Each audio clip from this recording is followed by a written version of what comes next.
Paartiin badhaadhinaa filannoo waliigalaa torbaffaaf maanifeestoo filannoo fi mallattoo filannoo isaa ifoomseera. Paartiin badhaadhinaa walgahii isaa dhimma filannoo marsaa torbaffaa irratti mari'ateera. Hayyala Masfin dabalatsaa akka taantu qindeesseera. Paartiin badhaadhinaa filannoo waliigala torbaffaaf oolu maanifeestoo filannoo fi mallattoo isaa beeksiseera. Paartichi maanifeestoo fi mallattoo filannoo isaa kan ifoomse bakka pireezidaantiin itti aanaa paartichaa obbo Tamasgan Xurunaa, pireezidaantii itti aanaa fi hoogganaan waajjira muummee paartichaa obbo Adam Faaraa akkasumas hooggantoonni paartichaa fi qondaaltonni olaanoo mootummaa argamanitti adeemsifameera.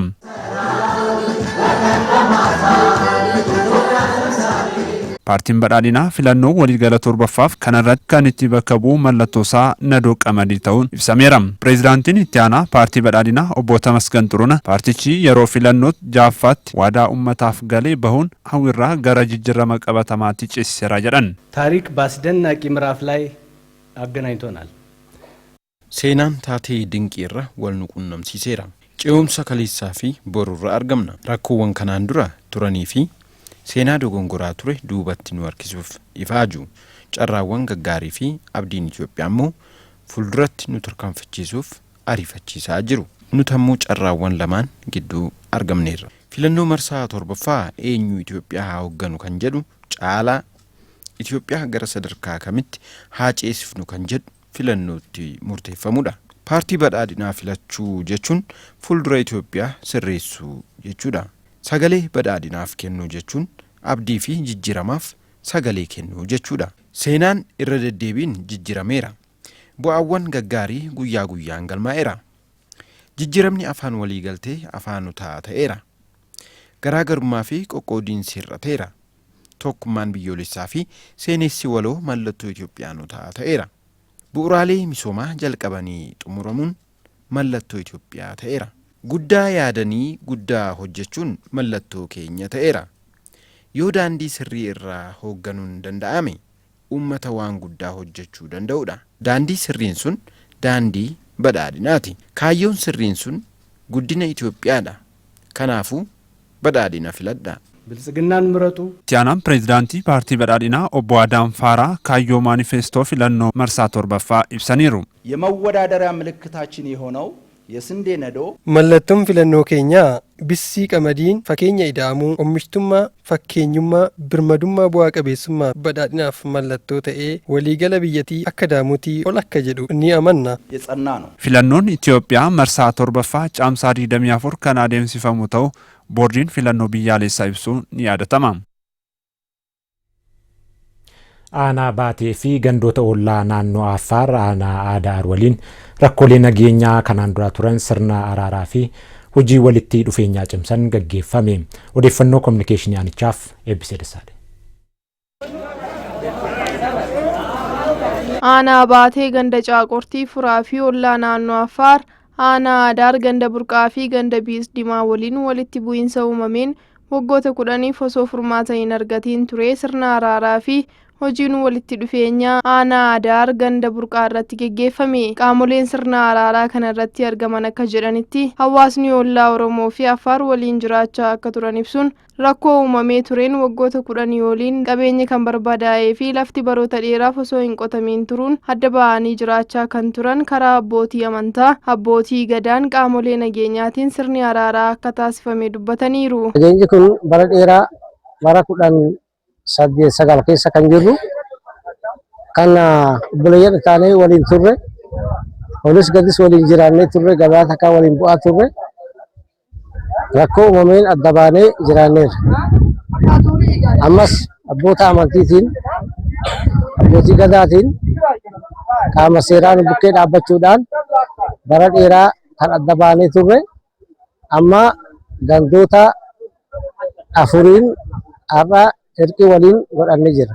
Amma waggaa 10 kana yaa'u tasfaan takkaa waan argamne walum miidhaa jiraanneerra inni Affaaris miidhamee inni Oromootis miidhamee tikilumatti ture. Amma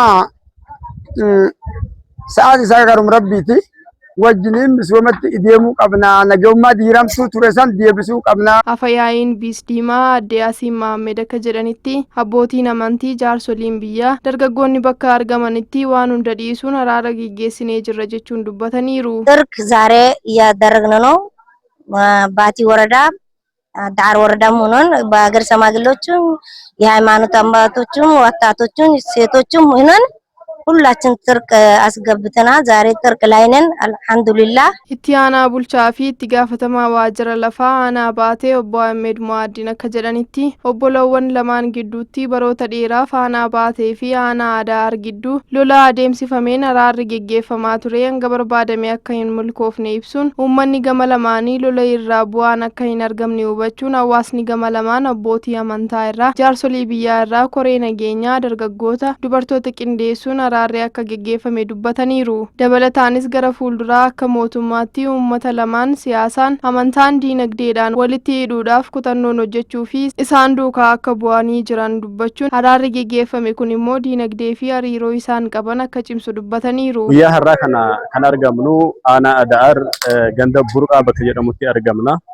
Sababni bakka kanatti itti argamneef uummanni yeroo dheeraadhaaf amma irratti uummanni lamaanuu lolarraa bu'aan akka hin argamne waan itti amananiif waan arganiif ka'umsi araara kanaa mataasaa uummata godhatee kan ka'edha.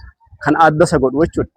Abbootii amantaarraa, jaarsolii biyyaarraa, dargaggootarraa fi dubartootarraa koree isaa qindeeffatee gara nageenyaatti dhufuu qabaa ofiisaa jedhee araara ka'edha.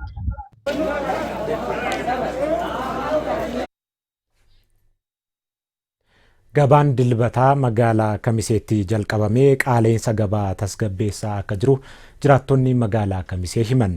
Waajjirri daldalaa fi misooma gabaa qaala'insa gabaa uumame tasgabbeessuuf hojjechaa akka jiru ibseera. Imaam Ibrahim.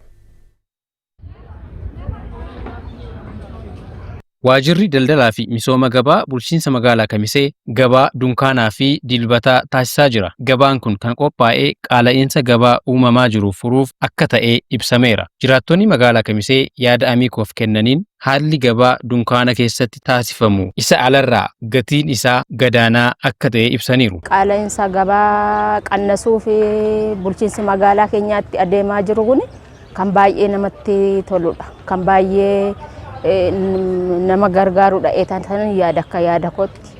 Haala amma suuqii fi isa addanaa kana yeroo wal bira qabne ilaalle amma fakkeenyaaf sukkaarri gabaa keessaa yookiin immoo suuqii irraa kiiloon tokko birrii 200dha.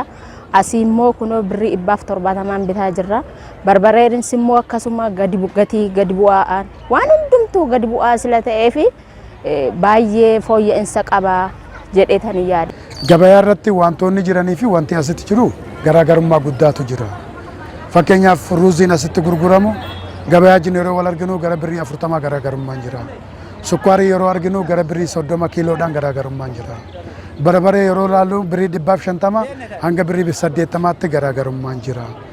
Kanaaf wantoonni baay'een asitti saamunaa yoo jenne daakuu yoo jenne oomoo yoo jenne wantoonni industiriidhaan oomishaman hunduu asitti gabayaa achiitii fi asitti yeroo ilaalle garaagarummaan guddaa waan jiruuf ani yeroo hunda eegee wantoota manatti dhuman asitti kan furan. Fuulduraafis oomishaalee industirii fi qonnaa bal'inaan akka qophaa'an eeraniiru. Gara fuulduraatti immoo akkasuma bulchiinsi magaalaa keenya waan akkasii otoo godhe uummanni keenya sabni keenya akka kanaan otoo wal gargaare gaariidha jedheetan yaada. Wantoonni hin dhiyaatin jiran muraasni zayitiin qallaan as hin jiru. Inni kun osoo dhiyaatee bishaadha. Wantoota Ramadaaniif barbaachisan ajjaa wantoota akka garbuu isaan kun asitti dhiyaatanii ummataaf wantoota dhugaatiidhaaf ta'an kan bishaanii waliin makamanii dhugaman Ramadaaniif kan fayyadu isaan kun sirriitti dhiyaachuu danda'uu qabanii shunkurtiinis habaabiinis jabaatee dhiyaachuu qaba. Itti gaafatamaan waajjira daldalaa fi misooma gabaa magaalaa Kamisee obbo Umar Said gabaa dilbataa qophaa'een oomishaalee qonnaa fi industirii gatii madaalawaan ummataaf qophaa'eera jedhan. ሸማች ማህበረሰቡንና አምራች ማህበረሰቡን የሚያገናኝ ስለሆነ እዚህ መካከል ደላላ ሳይገባ አትራፊ ሳይገባ ቀጥታ ሸማቹ ከአምራቹ ጋር የሚገናኝበት ስለሆነ ለሸማቹ ማህበረሰብ ከፍተኛ ለውጥ ያለው ግብይት የሚያደርግበት ቦታ ነው። Qaala'insa gabaa magaalicha keessatti uumame qolachuuf bulchiinsi magaalichaa birri miiliyoona 3 ol ramaduun hojjechaa akka jirus dhaamaniiru. የማህበረሰቡን ጫና ለመቀነስ የኑሮ ውድነቱን እንዲረጋጋ ለማድረግ ከተማው በአሁን ሰዓት ወደ 3 ሚሊዮን ብር በአመራር በካቢኔ ተወስኖ ማህበራቶች አቅም እንዲያገኙ የማድረግ ስራ ሪቮልቪንግ ፈንድ የተመደበበት ሁኔታ አለ።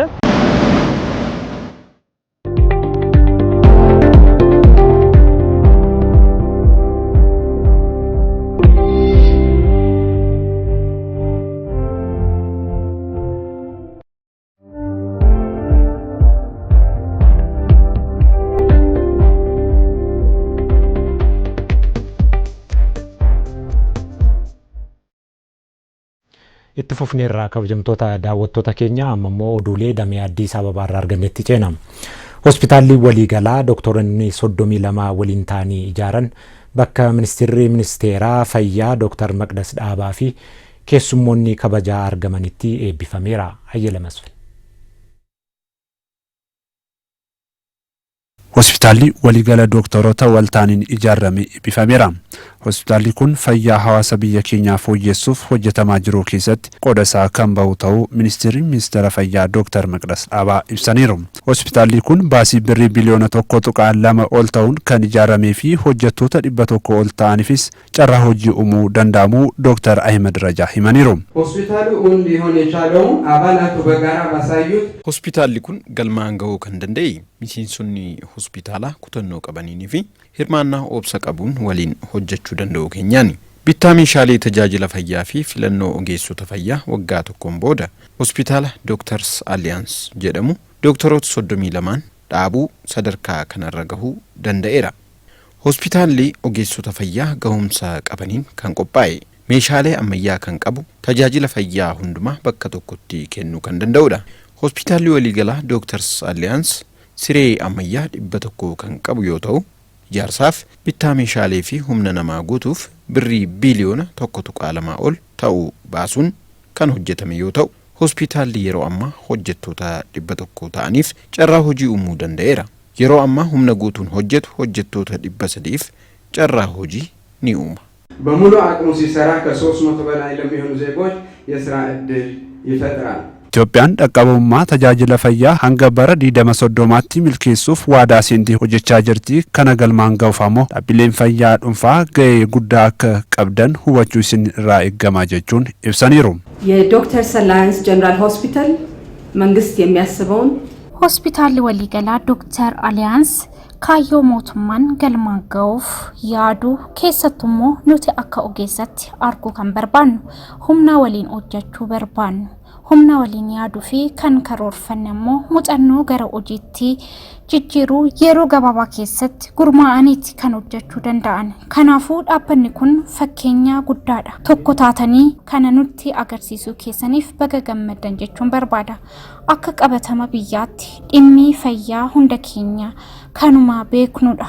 Dhimma fayyaa dhimma keenya dhimma warra keenyaati. Dhimma fayyaa irratti boru namoonni biraa dhufee nuuf hojjetaa jennee kan dhiisnu yoo jiraate ofiif dursa kennuu hin jalqabne jechuudha.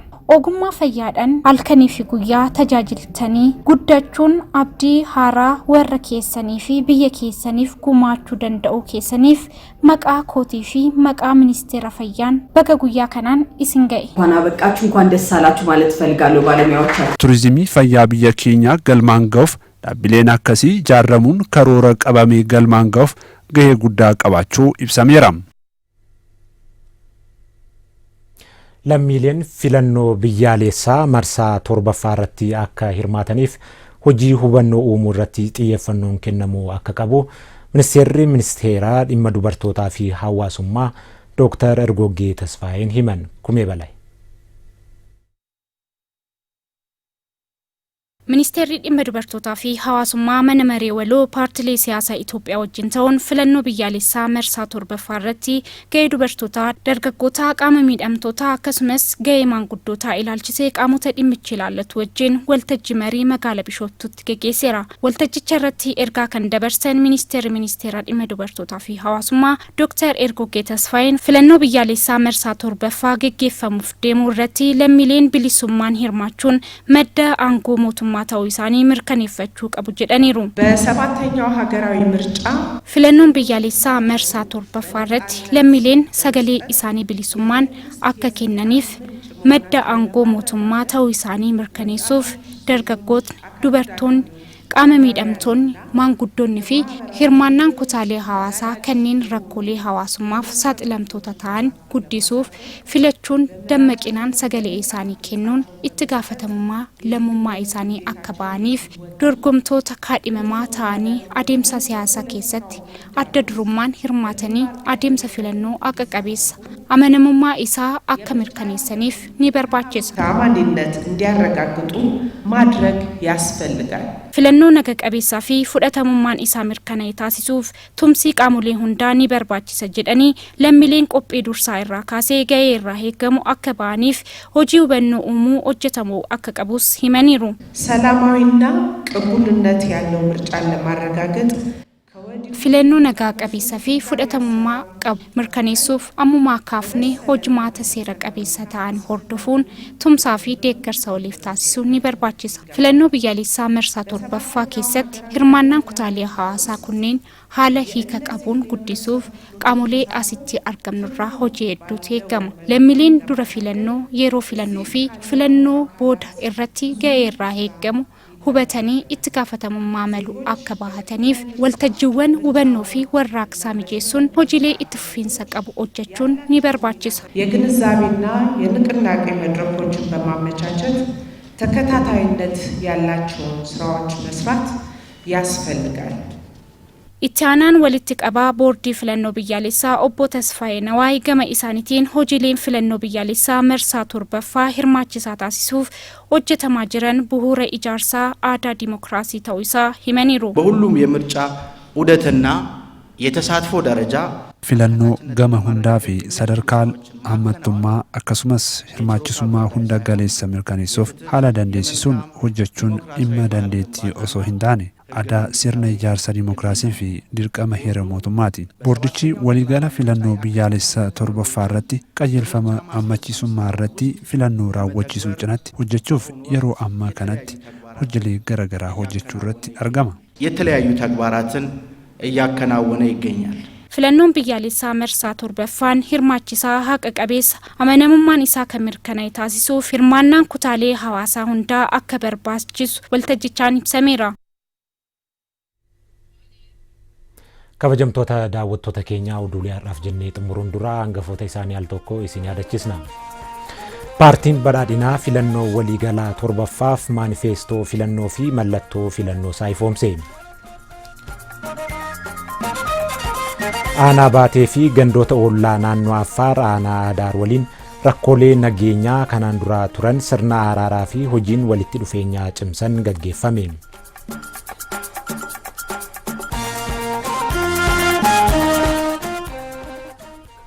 kabajamtoota daawwattoota keenyaa oduulee har'aaf jennee kanumaan goolabneerraa qophiilee keenyaaf waliin turtii gaarii.